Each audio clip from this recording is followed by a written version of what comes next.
Hey guys, this is Market Update. This is the best bear market I've ever been in. There's just no worries about Bitcoin and crypto. I'm very sanguine here. And because, we fell 50% from the all-time high because a war broke out. Big war broke out, very bad news. And then we bottomed on that and now want to climb higher again.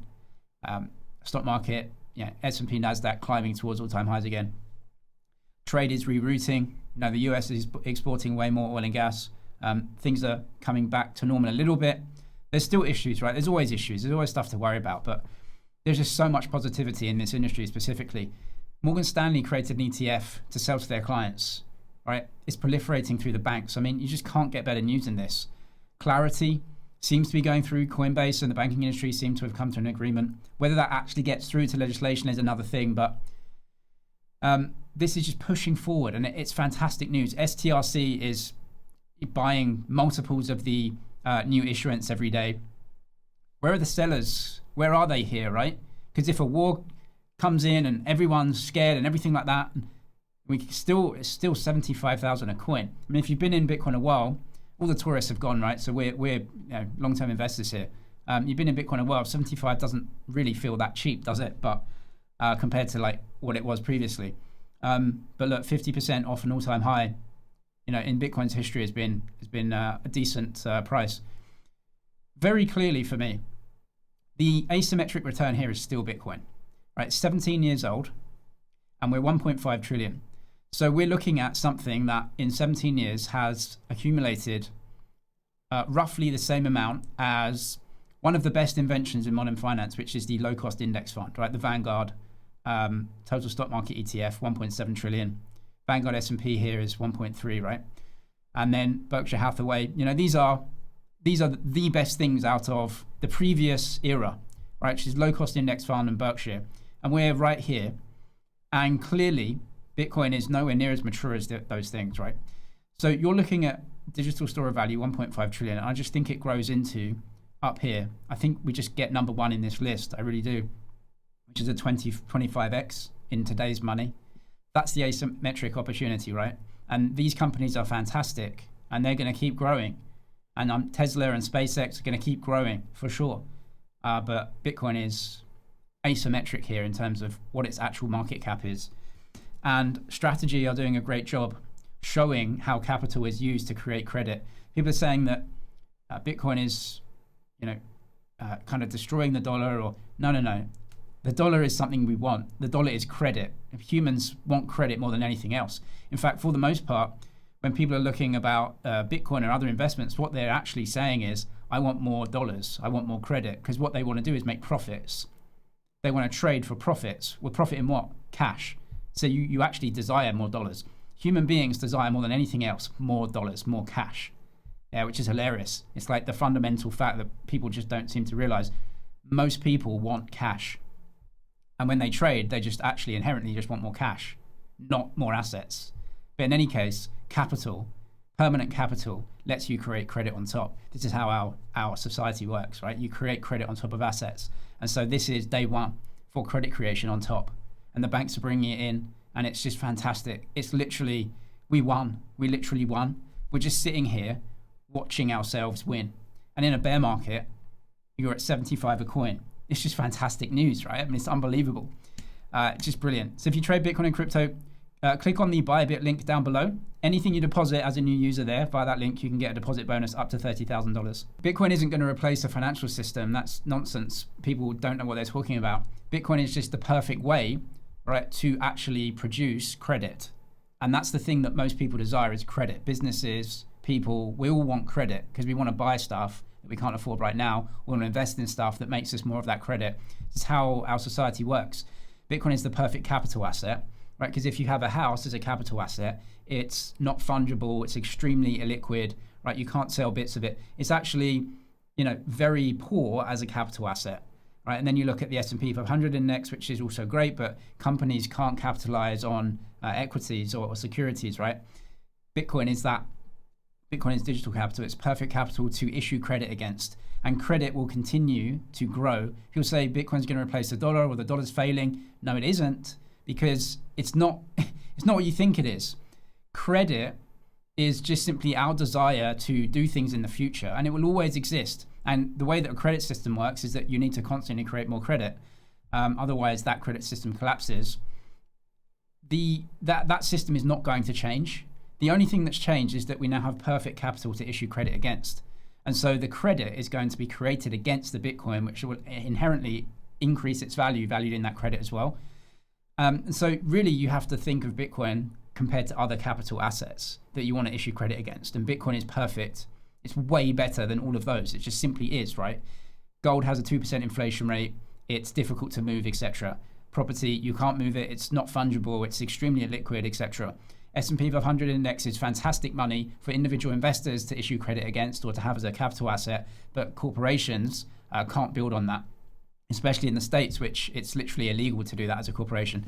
Bitcoin is the perfect solution to issue credit against. And you can look at M2 and money supply and everything. It's going to keep going up because we keep producing credit. We love credit. We always want to take out credit. And if you value the price of things in that credit, you're not doing it right. Right? You need assets. You need to issue the credit and then build the capital base. And Bitcoin is the absolute capital base. And what Strategy is doing is a little bit different. They call it digital credit. It's not really digital credit, right? It's not really what it is. It's actually just a preferred stock. It's actually equity. So they're using it in a different way where they think Bitcoin goes up 30% with volatility. They'll take all that volatility away for you in this equity instrument and give you cash with 10% yield. Now, because Bitcoin is perfect capital, it's obviously desirable and it's moving into the banking system, right? It's so easy to see that, it's so obvious, right? That it is capital which will be used. And as credit increases, because the capital is fixed in supply, it will go up in value versus a credit. That rate is up to negotiation, right? Maybe you think it's 20%, maybe you think it's 30%. Whatever it is, Strategy's preferred is going to offer less than that with less volatility, and the MSTR equity holders take the volatility on the back end. That's just one use of it. The other use of it is banks and corporations and everything having some issuing credit against it. And it's just one. It's already one, and we're just seeing it play out. Now, Strategy have a great product here, and it's desirable. They did $1 billion in trading volume yesterday. They probably bought like $700-800 million worth of Bitcoin yesterday from this. It's absolutely insane. The success is right here. It's just slapping us around the face.